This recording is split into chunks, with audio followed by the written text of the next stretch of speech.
దేవుని పరిశుద్ధ నామమునకు మహిమ కలుగును గాక. కృపయు సమాధానము మీ అందరికీ తోడైండును గాక. ఉదయకాల సమయము పాట పాడుకుంటూ దేవుని మహిమ పరుద్దామండి. హల్లెలూయా. విజయ గీతము మనసార నేను పాడేదా, నా విజయముకై ప్రాణ త్యాగము చేసావు నీవు, పునరుద్ధారుడ నీవే నాలాపనానికే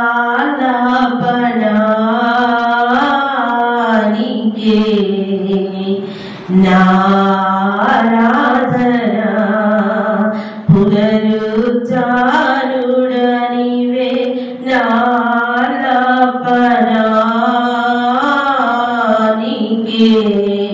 నారాధనా. ఆయుష్ ఆశీర్వాదము నీ వశమయ్యున్నది, నీ సరిహద్దులలో నెమ్మది కలిగెను నాలో. ఒక్కని ఆయుష్ ఆశీర్వాదము నీ వశమయ్యున్నది, నీ సరిహద్దులలో నెమ్మది కలిగెను నాలో. యేసయ్యా నీ సంకల్పమే మహిమైశ్వర్యము, నీ పరిశుద్ధులలో చూపినది. యేసయ్యా నీ సంకల్పమే మహిమైశ్వర్యము, నీ పరిశుద్ధులలో చూపినది. విజయ గీతము మనసార నేను పాడేదా, నా విజయముకై ప్రాణ త్యాగము చేసావు నీవు, పునరుద్ధారుడ నీవే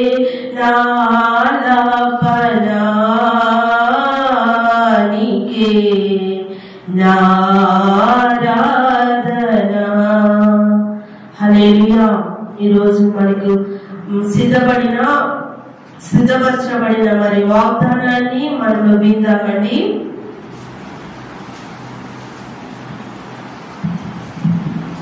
హల్లెలూయా. దేవుని నామము మహిమపరచబడును గాక. ఇది నాకు ఏర్పాటు చేయబడిన వాక్య భాగము మొదటి రాజుల గ్రంథము 3వ అధ్యాయము 14వ వచనంలో చివరి భాగం చదువుతూ ఉన్నాను. నీవు నడిచి వాటిని కైకొనిన యెడల నిన్ను దీర్ఘాయుష్మంతునిగా చేసేదను అనేను. ఆమె వీటిని కైకొనిన అందరికీ తెలుసు, క్రైస్తవులము విశ్వాసులం కాబట్టి. కానీ కైకొంటున్నామా? మనం కైకొనవలసిన వాటిని కైకొంటున్నామా? తెలుసు, కైకొనాలని అందరికీ తెలుసు, మనందరికీ తెలుసు పాటించాలని, అందరికీ తెలుసు మనము నడవాలని. కానీ ఎంతమంది కైకొంటూ క్రీస్తు వాక్యానుసారమైన జీవితం జీవిస్తూ ఉన్నారు? అందరం అంటాము, అందరికీ ఆశే, అందరికీ కోరికే దీర్ఘాయుష్మంతుడుగా జీవించాలని, దీర్ఘాయుష్మంతుడుగా బ్రతకాలని. అందరికీ మనము ఏం చెప్తుంటామంటే, నా తండ్రి నా తాత 80 సంవత్సరాలు బ్రతికాడు, మా ముత్తాత 90 సంవత్సరాలు బ్రతికాడు, మా నాన్నగారు 70 సంవత్సరాలు బ్రతికాడు, ఇలా చెప్తూ ఉంటాం కదా. ఎందుకు వాళ్ళెందుకు అంత దీర్ఘాయువుగా జీవించారు? ఎలాగ జీవించారు? దేని బట్టి జీవించారు అంటే వారందరూ దేవుని ఆజ్ఞలను, హల్లెలూయా, దేవుని కట్టడలను, హల్లెలూయా, దేవుని ధర్మశాస్త్రం అంతటిని వారు కైకొన్నారు. కాబట్టి ఇక్కడ మనం గమనిస్తే దేవుడు సొలొమోను రాజుకు వాగ్దానం చేస్తున్నాడు. ఈ మాట ఎవరు చేస్తున్నాడు? సొలొమోను రాజుకు. హల్లెలూయా. మరి సొలొమోను రాజుకు వాగ్దానం చేస్తూ ఒక హెచ్చరిక చేస్తున్నాడు. ఈ వాగ్దానం నెరవేర్చబడాలి అంటే నీ ముందు ఈ ఆజ్ఞను పాటించాలి. అంటే ఆజ్ఞను పాటించకుండా ఆశీర్వాదము రాదు. హల్లెలూయా. ఆజ్ఞను నెరవేర్చకుండా నీకు వాగ్దానము సంపూర్తి చేయబడదు. హల్లెలూయా. ఇక్కడ మనం గమనించామనుకోండి 14వ వచనంలో ఒకసారి మంచి ఫస్ట్ నుంచి చదివితే, మరియు నీ తండ్రి అయిన దావీదు నా మార్గములలో నడిచి నా కట్టడలను నేను నియమించిన ధర్మమంతటినీ కైకొనినట్లు. ఏంటంట? నీ తండ్రి అయిన దావీదు. ఆమేన్. హల్లెలూయా. రాజైన సొలొమోనుతో దేవుడు ఈ మాటలు మాట్లాడుతున్నాడు. నీ తండ్రి ఉన్నాడే దావీదు, అతను ఎలా ఉన్నాడంట?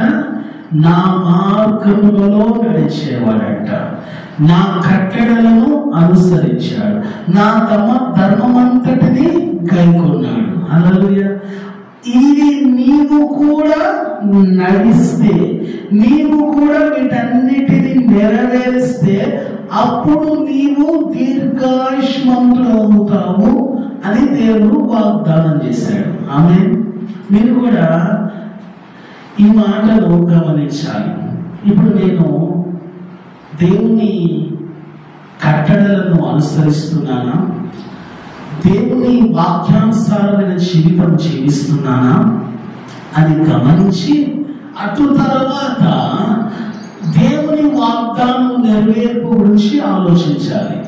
ముందు నీవు వాగ్దానం నెరవేర్చబడడానికి ఆలోచించే ముందు, నీ జీవితంలో దేవుని ఆశీర్వాదము సంపూర్తి చేయాలనుకునే ముందు ఈ ఆజ్ఞలన్నిటినీ, కట్టడలన్నిటినీ, దేవుని ధర్మమంతటిని నెరవేర్చిన తర్వాత అటు తర్వాత నీవు దేవుని వాగ్దానం గురించి ఆలోచించు. మనం ఏం చేస్తాము? వాగ్దానం నెరవేర్చబడాలని కోరుకుంటాము, ఆశీర్వాదము జరిగించబడాలి, ఆశీర్వాదం పొందుకోవాలని తప్పిస్తూ ఉంటాం. కానీ దేవుని ఆజ్ఞలు, దేవుని కట్టడలు మాత్రము బోధించము. ఒకసారి మనం గమనించామనుకోండి, నిర్గమాకాండంలో మొదటిసారి అంటాడు 20:12 వచనంలో, నీ దేవుని యెహోవా నీకు అనుగ్రహించిన దేశములో నీవు దీర్ఘాయుష్మంతుడగునట్లు నీ తండ్రిని నీ తల్లిని ఏం చేయాలి? సన్మానించాలి. అదే మాట ఎఫెసీ పత్రికలో కూడా రాస్తూ ఉంటాడు. ఎవరు? పౌలు భక్తుడు. మొదటి ఆజ్ఞ అంటాడు 6వ అధ్యాయంలో. ఏమంటే చెప్పండి, ఇది మొదటి ఆజ్ఞ. ఏది? నీ తండ్రిని నీ తల్లిని సన్మానించడం. ఎంతమంది విశ్వాసులు, క్రైస్తవులు తల్లిదండ్రుల్ని సన్మానిస్తూ ఉన్నారు, తల్లిదండ్రులను గౌరవిస్తూ ఉన్నారు, తల్లిదండ్రులకు విలువిస్తున్నారు. కానీ దీర్ఘాయుష్మంతుడు మాత్రం అయిపోవాలి. తల్లిదండ్రులు విలువవు, తల్లిదండ్రులను గౌరవించవు, తల్లిదండ్రులను ప్రేమించవు, తల్లిదండ్రులను ఆదరించవు, తల్లిదండ్రులకు కావలసినవి నువ్వు చూసుకోవు. కానీ నువ్వేమైపోవాలి? దీర్ఘాయుష్మంతుడు అయిపోవాలి. ఎలా అవుతావు? ఎలా సాధ్యమవుతుంది? దేవుని మాట మార్చబడుతుందా? దేవుని మాట ఏమన్నా నీకు ఏమన్నా ప్రత్యేకంగా అదేమన్నా మార్పు చెందుతుందా? కాదు. వాక్యము, వాగ్దానము ఏదైనా కానీ ఎలా ఉందో అది అందరికి ఒకటేలాగా ఉంటుంది. నాకైనా, నీకైనా, ఎవరికైనా కానీ వాక్యం ఎప్పుడైనా ఒకటేలాగా ఉంటుంది, మార్చబడదు. ఆ రోజు ఇశ్రాయేలు ప్రజలు చెప్పిన మాటే దేవుడు ఈరోజు మనకు కూడా అదే చెప్తున్నాడు.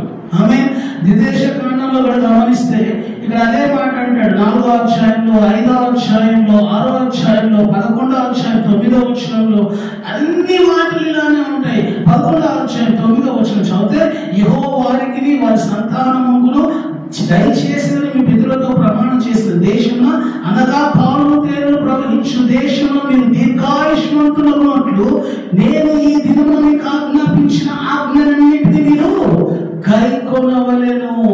ఆమేన్. చూడండి, పాలు తేనెలు ప్రవహించు దేశంలో మీరు దీర్ఘాయుష్మంతులుగా ఉండాలి అనుకుంటే నేను మీకు ఆజ్ఞాపించాను ఈ దినమున ఆ ఆజ్ఞలన్నిటినీ కైకొనాలి. అప్పుడు దీర్ఘాయుష్మంతుడుగా ఉంటాం. ఒకటి కాదు, రెండు కాదు, అన్నిటినీ కైకొనాలి. అన్నిటినీ కైకొంటేనే దీర్ఘాయుష్మంతుడుగా అవుతాం. అన్నిటినీ నెరవేరిస్తేనే దీర్ఘాయుష్మంతుడుగా అవుతాం. ఒకసారి కీర్తన గ్రంథము 91వ అధ్యాయం మనందరికి చాలా ఇష్టమైన కీర్తన. అందులో ఒక మాట అంటాడు 14వ వచనంలో, అతడు నన్ను ప్రేమించుచున్నాడు కనుక అతనికి అర్పించాడు, అతడు నా నామం ఎరిగిన వాడు కనుక అతని ఘనపరిచేదను. చెప్పండి, ప్రేమించేవాడిగా ఉండాలి, దేవుని నామము ఎరిగేవాడిగా ఉండాలి. దేవుడు అప్పుడు ఏం చేస్తాడు? తప్పిస్తాడు. నేనేం చేస్తాడు? ఘనపరుస్తాడు. కింద ఏమన్నాడు చివరి వచనంలో? దీర్ఘాయు చేత అతన్ని నేను తృప్తిపరుస్తాను.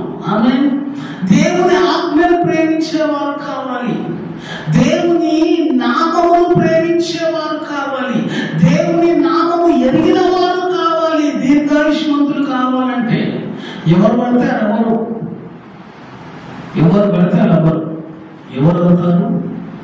దేవుని వాక్యానుసారమైన జీవితం జీవించిన వారే అవుతారు. ఇక్కడ సొలొమోనుతో దేవుడు ప్రత్యక్షమై దేవుడు మాట్లాడుతూ ఉన్నాడు. ఏమని? నీ తండ్రి అయిన దావీదు నా మార్గంలో నడిచాడయ్యా, నీవు కూడా నడువు. నీ తండ్రి అయిన దావీదు నా కట్టడను అనుసరించాడు, రాజు అయిన సొలొమోనైన నీవు కూడా నా కట్టడను అనుసరించు. నీ తండ్రి అయిన దావీదు నా ధర్మమంతటిని కైకొన్నాడు, నీవు కూడా కైకొను. అప్పుడు నేను నిన్ను దీర్ఘాయుష్మంతుడుగా చేస్తాను. ఆమేన్. ఇప్పుడు 3 చెప్పాడు. చెప్పండి, మార్గము, కట్టడలు, ధర్మం. ఒక్కటి చేయకపోయినా దీర్ఘాయువు కోల్పోతాం.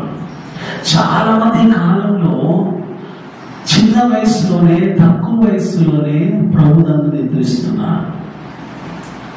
కారణం ఏమై ఉంటుంది? కారణము నాకు తెలిసినంత వరకైతే చాలా మంది ఏమంటారంటే ప్రభు చిత్తం అండి అంటారు. ప్రభు ఉద్దేశం ఉంది కాబట్టి వెళ్ళిపోయాడంట. కొంతమంది ప్రభు ఉద్దేశం చేత, ప్రభు చిత్తం చేత వెళ్ళిపోతారు. కొంతమంది అయితే ఆజ్ఞలు కైకొనపోవటం బట్టి, ఆజ్ఞలు వ్యతిరేకించటం బట్టి మరణిస్తూ ఉంటారు. కాబట్టి ఈరోజు ప్రభు మాట్లాడుతున్నాడు, ఈ లోకంలో మనం దీర్ఘాయువంతులుగా జీవించాలంటే దేవుని వాక్యము లోబడాలి. సొలొమోను రాస్తున్నాడు సామెతల గ్రంథంలో 4వ అధ్యాయం 10వ వచనంలో, నా కుమారుడా, ఏంటంట? ఆయన దేవుని వాక్యాన్ని గ్రహించిన వాడే ఈ మాటలు రాస్తున్నాడు. నీవు ఆలకించి నా మాటలు అంగీకరించిన ఎలా నీవు దీర్ఘాయుష్మంతుడవుదువు. ఏంటంట? ఆలకించి నా మాటను అంగీకరించిన ఎలా. దేవుడు ప్రేమతో పిలుస్తున్నాడు, దేవుడు నిన్ను దయతో పిలుస్తున్నాడు, ఆప్యాయతతో పిలుస్తున్నాడు. నా కుమారుడా, నా మాటలు ఆలకించు, నా మాటలు అంగీకరించు, నా మాటలు కైకొను, నా మాటలు ప్రవర్తించు, అప్పుడు నేను నిన్ను దీర్ఘాయుష్మంతుడుగా చేస్తాను. You will live a long life. మనందరము భద్రి పాట పాడతాం. ఏమంటే you may live long life అని పాట పాడతాం కదా. పిల్లలకు కానీ పెద్దలకు కానీ ఎవరైనా బర్త్డే కేక్ కట్ చేసేటప్పుడు ఒక వచనం ఉంటుంది, ఏది? You may live long life. అంటే నీవు ఎక్కువ కాలం జీవించాలి, ఎక్కువ దినాలు బ్రతకాలి అని ఆశపడుతున్నారు ప్రజలు. దేవుడు ఆశపడుతున్నాడు ఎక్కువ కాలం బ్రతకాలి లోకంలో అని. ఈ దేశంలో నీవు దీర్ఘాయుష్మంతుడు ఉండాలని దేవుడు ఆశపడుతున్నాడు. నీ బంధువుల్లో, నీ స్నేహితుల్లో, నీ రక్త సంబంధుల్లో నీవే ఎక్కువ దీర్ఘాయుష్మంతుడు ఉండాలని ప్రభు కోరుకుంటున్నాడు. కాబట్టి ఆయన ఆజ్ఞలు కైకొను, ఆయన కట్టడలను అనుసరించు, ఆయన ధర్మమంతటిని పాటించు. ఇదే అవకాశం, ఇదే గొప్ప ఆశీర్వాదం మనకి. కాబట్టి దేవుని వాక్యం విని ఆ వాక్యానుసారమైన జీవితం చేద్దాం. దేవుని చేత దీర్ఘాయుష్మంతులవుదాం. దేవుని మాటలు దీవించిన దాకా ఆమె ప్రార్థన చేసుకున్నాం. పరిశుద్ధుడా మా ప్రియ పరలోక తండ్రి, ఈ ఉదయకాలము ప్రభా జూలై మాసము 25వ తారీఖున మమ్మల్ని అందరినీ సన్నిధిలో చేర్చావు. నీ వాక్యంతో మాట్లాడుతున్నాం. అకస్మాత్తుగా హఠాత్తుగా మీరు నిద్రించడం నాకు ఇష్టం లేదంటున్నావు ప్రభా. మీరందరూ దీర్ఘాయుష్మంతులుగా ఉండాలని, ఎక్కువ కాలం బ్రతకాలని నేను కోరుకుంటున్నాను అంటున్నారు ప్రభా. ఆ మాట నెరవేర్చబడాలి అంటే మేము అందరము దావీదు వలె తండ్రి నీ వాక్యానుసారమైన జీవితం జీవించడానికి సహాయం చేయండి ప్రభా.